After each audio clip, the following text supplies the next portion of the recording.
Salut les costauds! Bienvenue sur la chaîne Crypto Altero! C'est donc la première vidéo d'une longue série, je l'espère. Voilà, son but principal est l'apprentissage du monde des crypto-monnaies. Cette chaîne est destinée à tout public, mais elle prend effectivement tout son sens, je pense, pour lorsque l'on débute dans le milieu des crypto-monnaies. Voilà, pour là, ce que vous voyez à l'écran, donc c'est une compilation de toutes mes réflexions pendant les 3 années pendant lesquelles je me suis formé au milieu des crypto-monnaies, au trading, au mining, à l'investissement, à l'économie, voilà, tous les facteurs qui peuvent être pris en compte. Voilà, pour faire un petit peu l'actualité, le monde, donc pour faire un parallèle avec l'actualité, le monde effectivement est en train de changer. L'Amérique, comme on le voit, qui drive l'économie mondiale, elle est vraiment focus sur les crypto-monnaies. Donc nous savons par expérience qu'elle a toujours des dizaines d'années d'avance par rapport au vieux continent européen. Voilà, c'est pas nouveau, on est toujours à la traîne dans n'importe quel milieu. Là où nous, on régule, avec la loi MiCA, les impositions, à tort et à travers, elle, l'Amérique, qu'est-ce qu'elle fait? Le contraire. Elle va faire des crypto-monnaies une force économique. On le voit notamment par rapport aux prises de décision du nouveau président américain, Donald Trump. Donc on va voir, bon ou pas bon, l'avenir nous le dira, qui a raison.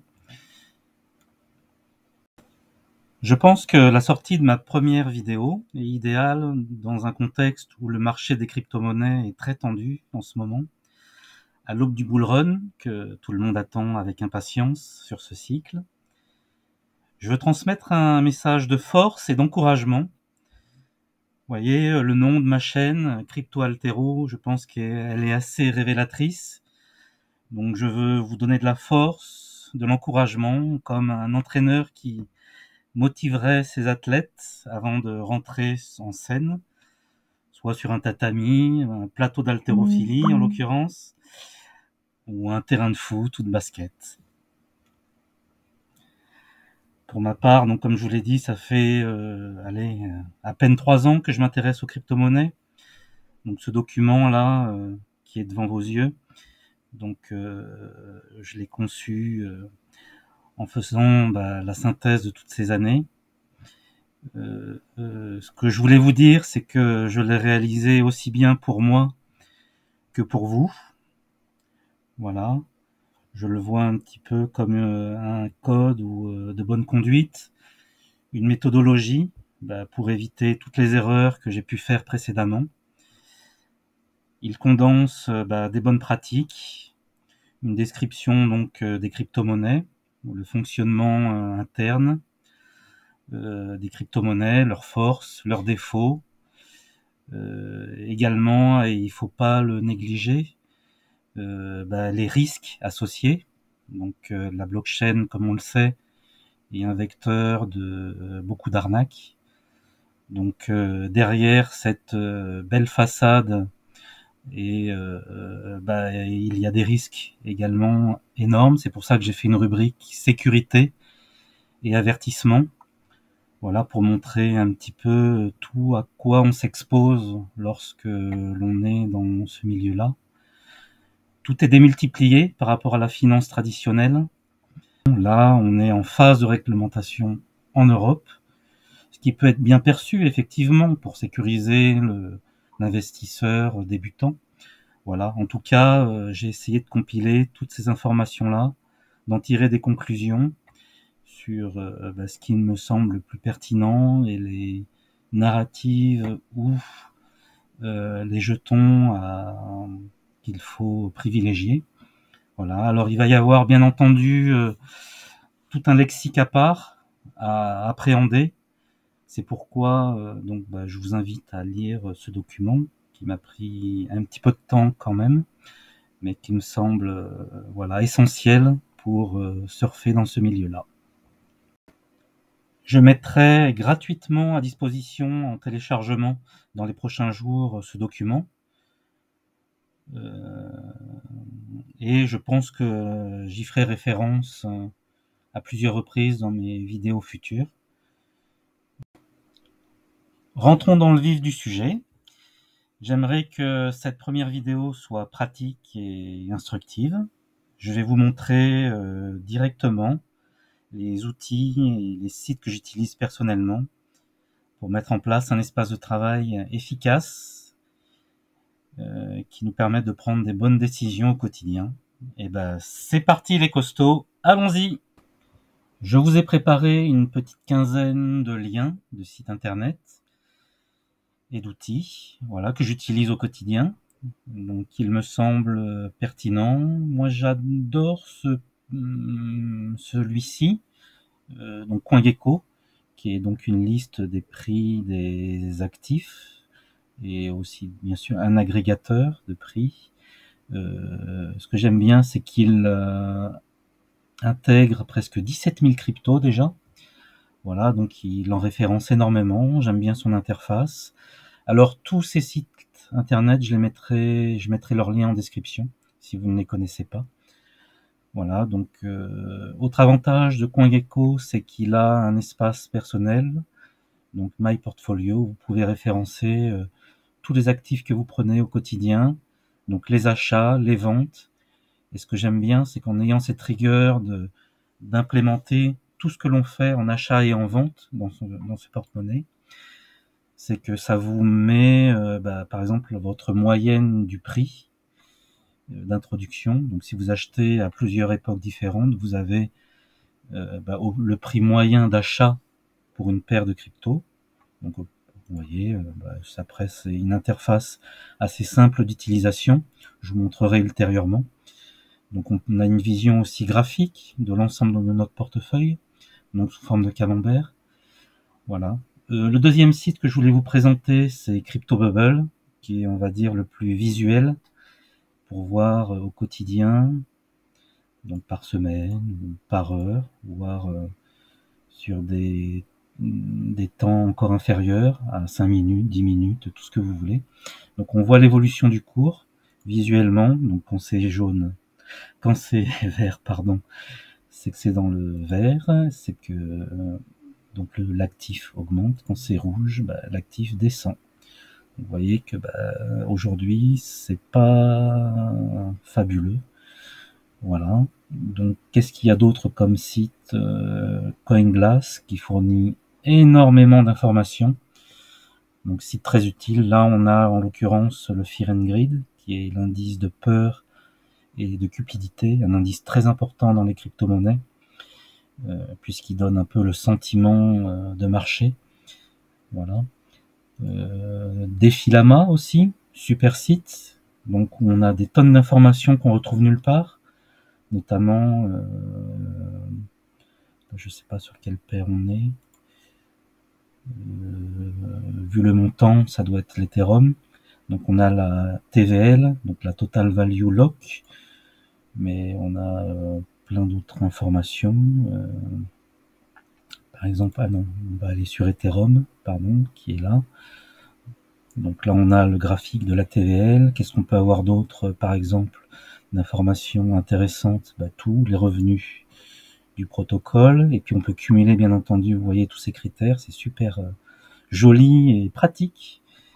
On peut, par exemple, savoir en temps réel combien de développeurs sont sur la blockchain, donc mois par mois, et année par année, le nombre de commits, ce qui correspond en fait aux demandes de mise à jour du protocole. Donc plus ces chiffres sont nombreux, plus on peut se dire que donc cette blockchain est active, donc qui propose des innovations et donc de la valeur au protocole.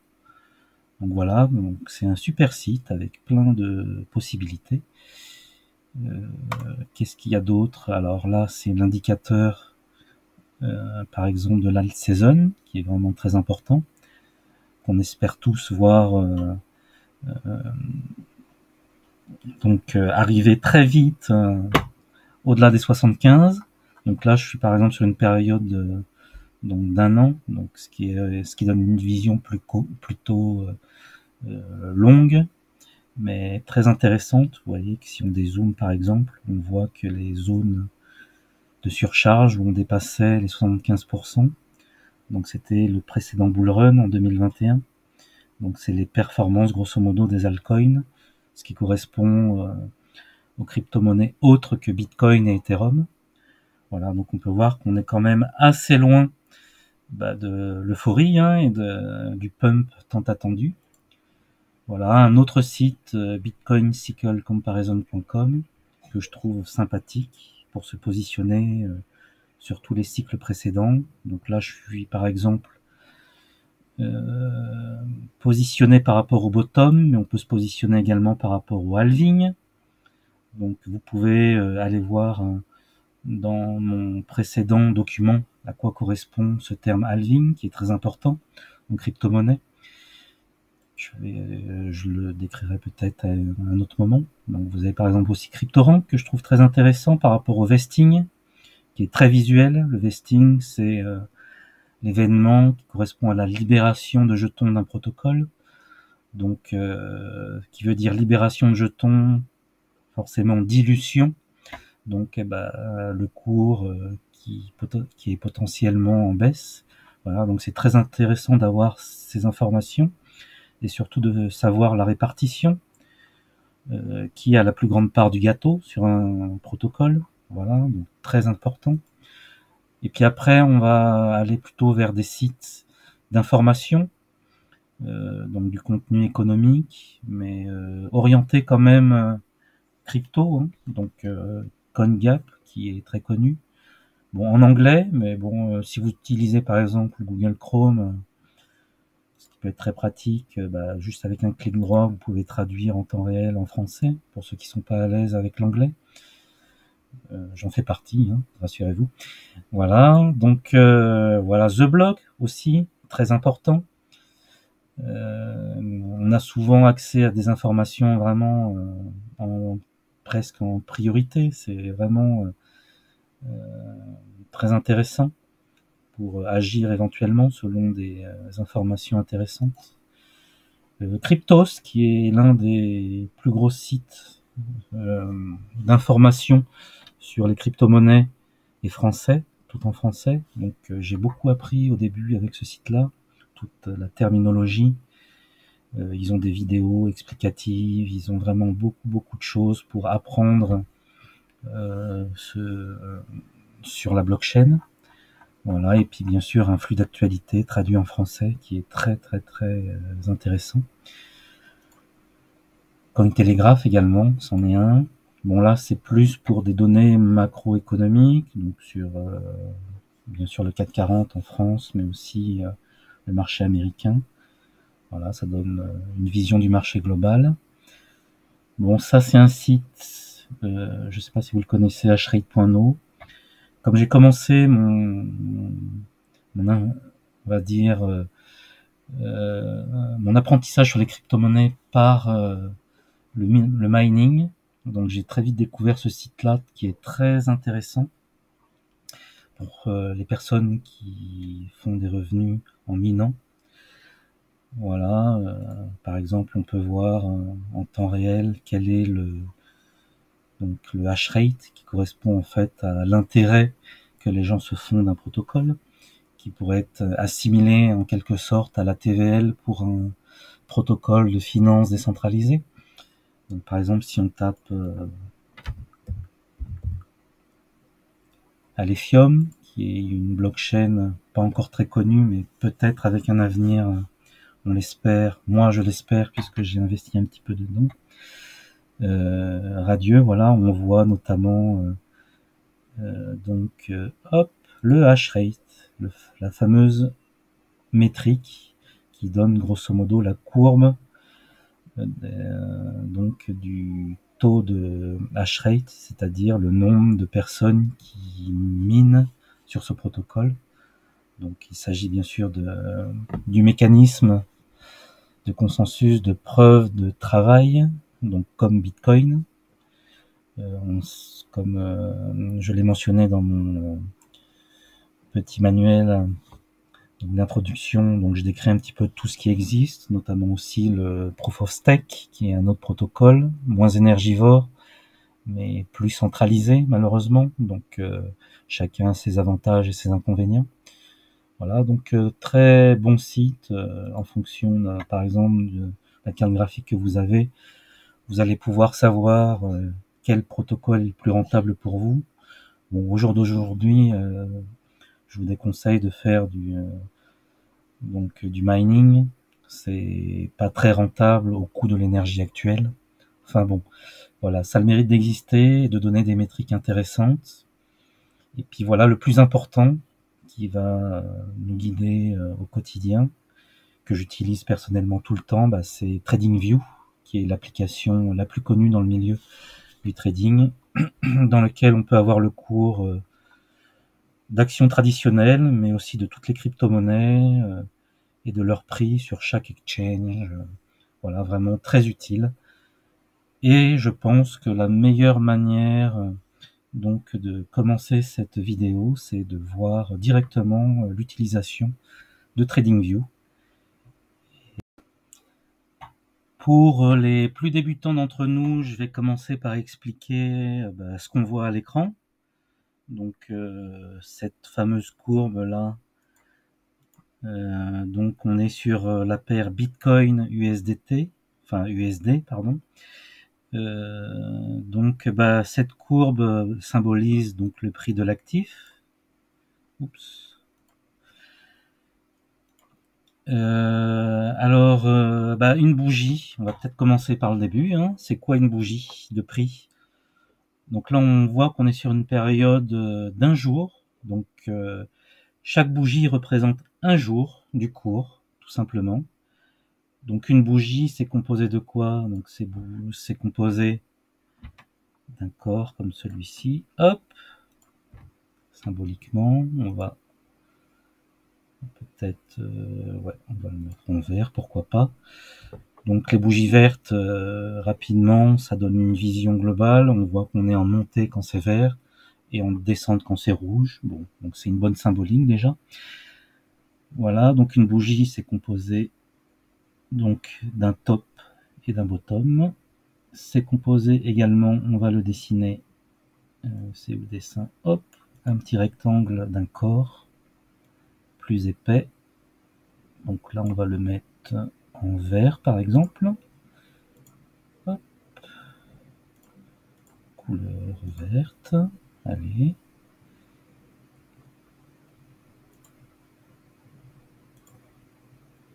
Voilà. Donc, une bougie. Hop. Admettons que la bougie précédente soit comme celle-ci. Voilà, comme ça vous allez mieux comprendre. Donc une bougie, donc ça a un prix d'entrée, donc qui correspond donc à la fin de la période de la précédente bougie. Donc on appelle open dans le milieu. Ça a un prix de sortie. Est-ce qu'on peut mettre des petites flèches, voilà. Donc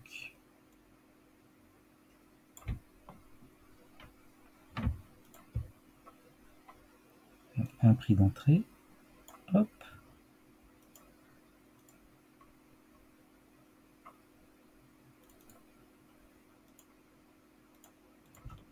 Donc open, prix d'entrée.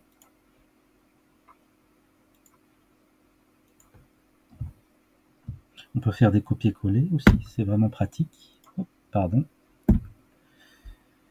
Échappe. Donc je fais un CTRL-C, CTRL-V, hop. C'est fun comme tout en plus. Donc là, ça va être le prix de sortie.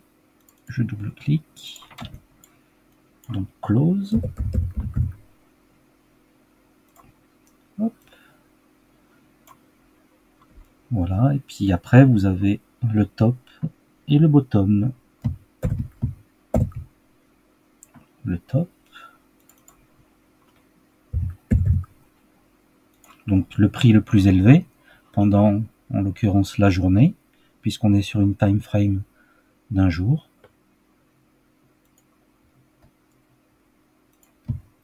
Et le bottom. Hop, voilà.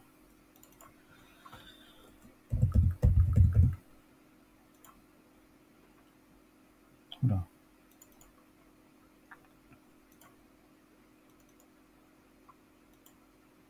Ah si, ça y est, ça l'a mis à jour.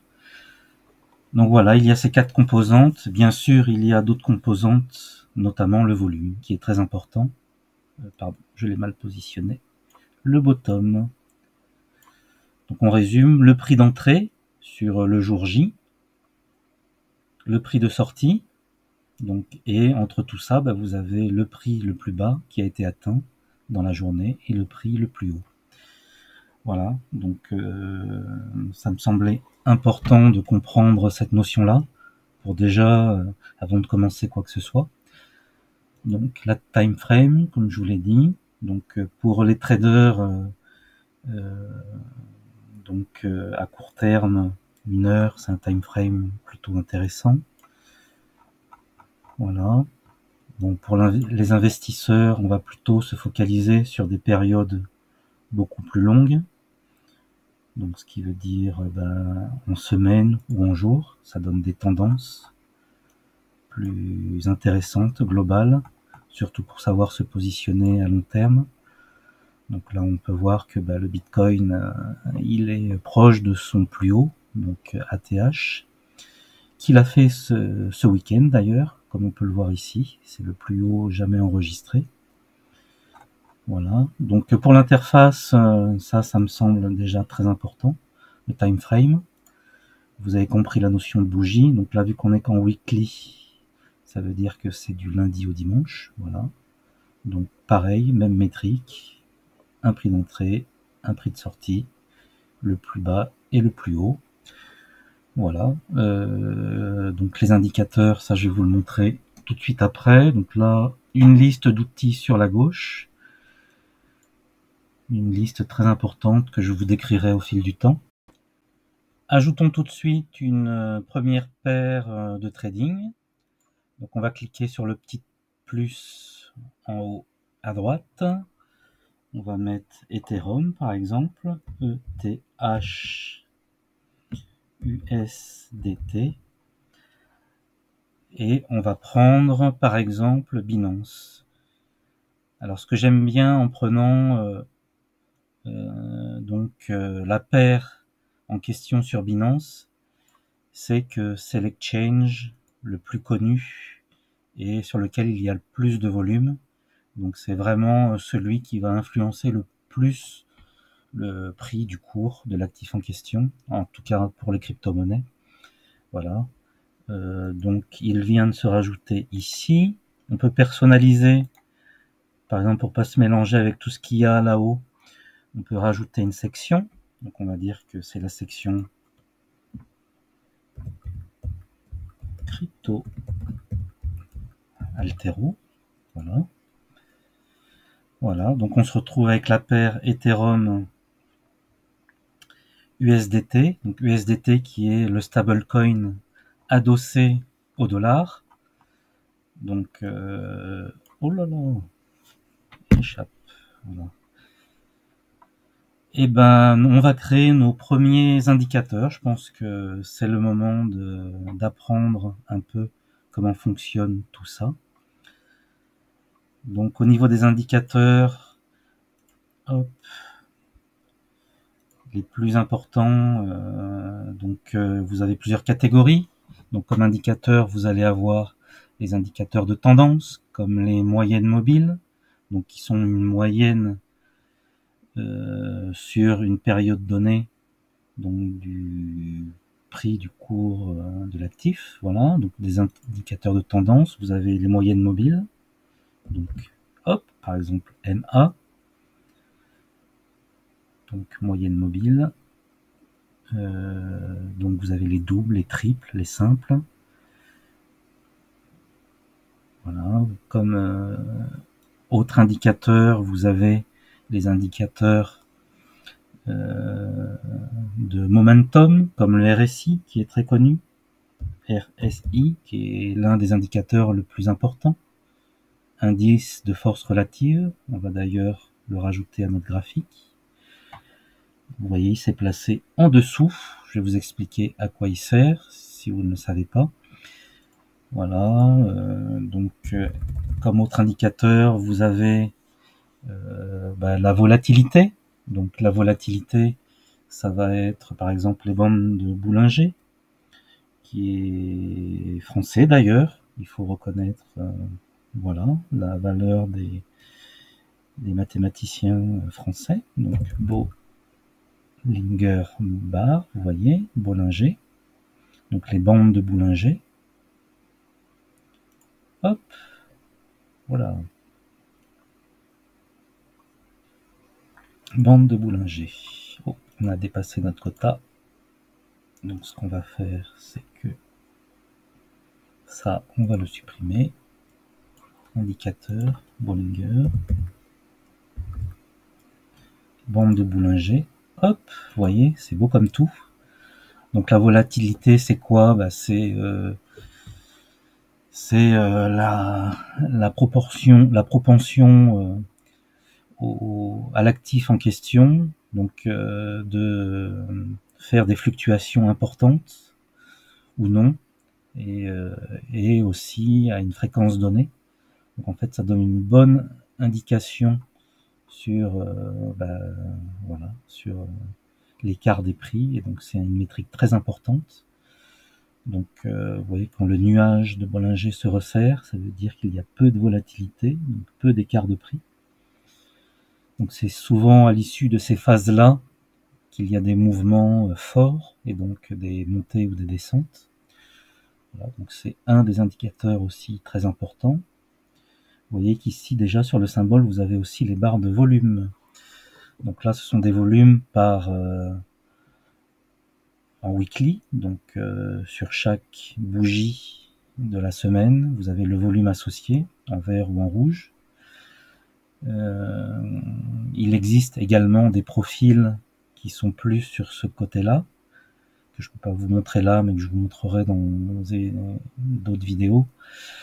Donc qui vont vous montrer par exemple les volumes en fonction du prix de l'actif, et pas le volume, ici en l'occurrence, par rapport au temps. Là, donc vous avez une autre indication très importante, donc les volumes par rapport au prix. Mais il faut avoir la version payante de TradingView pour avoir accès à cette métrique. Donc c'est les volumes, les profils de volume. Vous avez les volumes à gamme fixe, les volumes. Voilà, bon, je vous le montrerai à une autre occasion. Voilà, donc déjà on commence à avoir des choses intéressantes. Bon, là je vais cacher le volume, puisque dans la version gratuite de TradingView on est limité à 3 indicateurs. Donc on va rajouter une moyenne mobile, comme je vous ai dit tout à l'heure. C'est une métrique, donc un indicateur de tendance.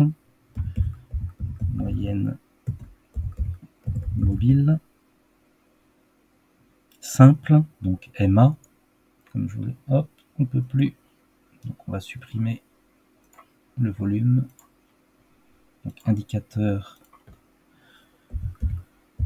moyenne mobile simple. Purée, oui, il est vraiment relou.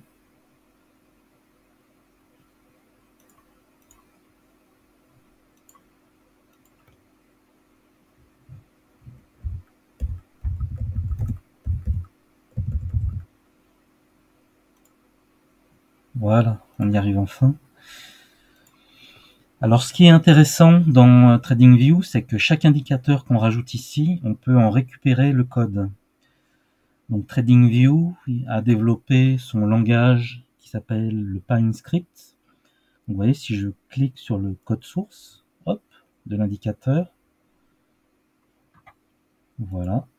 Donc on voit directement donc ce qui correspond à la moyenne mobile en question, qui est sur 9 périodes, donc sur 9 semaines. Voilà. Alors, par expérience et convention, on sait que les moyennes mobiles les plus intéressantes, donc aller sur une moyenne période, il y a la moyenne mobile 30, il y a la moyenne qui est plus une moyenne mobile moderne. Après, la longueur 50 est aussi très utilisée. Souvent, sur les moyennes plus longues, c'est là où se produisent les rebonds. Donc, vous avez aussi la moyenne mobile 100, donc il y a un indicateur plutôt long terme. Voilà, après, ce qu'on utilise généralement justement comme source pour calculer cette moyenne mobile simple, c'est les cours de fermeture. Voilà, on peut donc lui changer la couleur. Donc là, j'ai pris une moyenne mobile 100. Hop, on va lui mettre une couleur verte. Hop. Donc, vous voyez sur les tendances long terme, voilà, ça oscille au cours de cette moyenne mobile 100. Donc ce qu'on peut faire, c'est que on va même créer notre propre indicateur, étant donné qu'on est limité à que 3 indicateurs. Donc là, le RSI et puis 2 autres ici. Donc ce qu'on peut faire, c'est regrouper toutes nos métriques dans un seul indicateur, par exemple. Donc au lieu d'avoir une seule moyenne mobile, on va créer on va créer notre indicateur et puis ajouter plusieurs moyennes mobiles. Donc on va créer un nouvel indicateur. Voilà. Donc on voit qu'on est sur la version 6 du PineScript. On va le sauvegarder. On va mettre l'indicateur crypto altero. Sauvegarder. Voilà, donc on a créé notre premier indicateur. Bon, pour l'instant, il affiche juste le cours de l'actif. Plot, ça signifie donc afficher le cours. Donc on va aller faire un copier-coller de la moyenne mobile, sans trop se poser de questions. On verra peut-être après point par point. On va retourner dans notre script crypto altero. Hop, et on va y copier tout ça.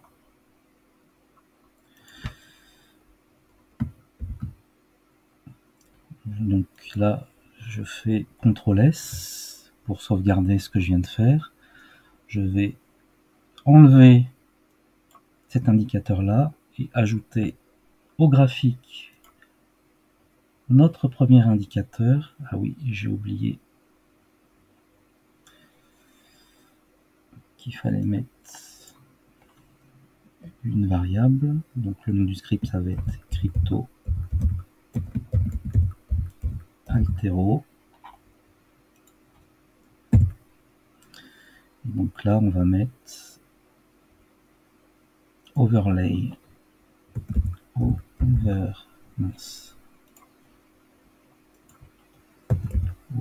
overlay égale true. Hop.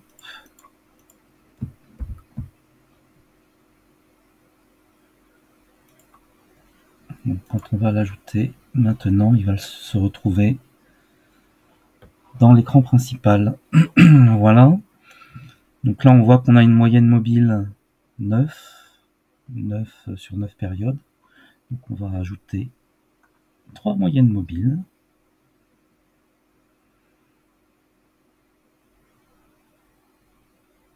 Donc on va par exemple définir une longueur, une deuxième longueur, une moyenne mobile 2 qui sera sur 30 périodes, une plus longue qui va être sur 100 périodes. Voilà, la plus courte, on va faire pour soit plus réactif, 3 périodes. Voilà. Et donc on va afficher, donc là on fait une moyenne mobile simple qui est symbolisée par ta.sma. Donc on va faire une deuxième courbe sur la longueur 2, pardon, qu'on vient de créer. Et donc la 3 qui est une moyenne mobile 100. Hop.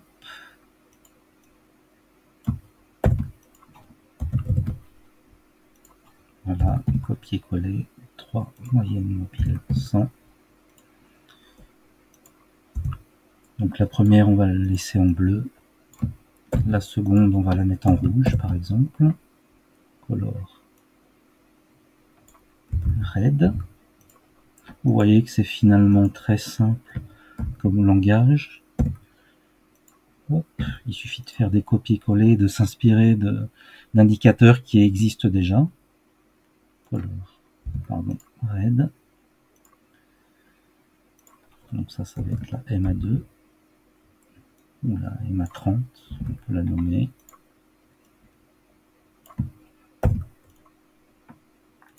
Elle, on a dit que c'était la MA3.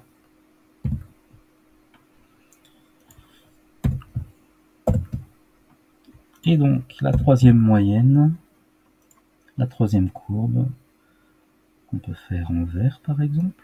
Hop. On va peut-être même mettre en anglais, comme ça on aura des couleurs tranchées. Color.green. Voilà, MA100. Voilà. Et on a créé notre premier indicateur.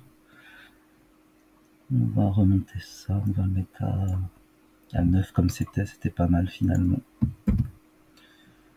Voilà, on voit que notre dessin prend forme, donc ça on peut le réduire ici. Hop. Et voilà, ça nous donne déjà une première indication sur la tendance du prix, donc par rapport aux moyennes et aux rebonds possibles. Voilà, je pense que c'est plutôt pas mal comme première introduction à cet outil TradingView. Voilà, donc par le RSI, donc c'est un indice de force relative, voir si pour donner une indication sur si le prix est en surachat. Donc globalement, c'est lorsqu'il dépasse les 70. Hop, donc on dit qu'on est en surachat, donc il y a un possible retournement du cours et donc d'une chute. Donc, et lorsque l'on est en bas, voilà, on dit qu'on est survendu.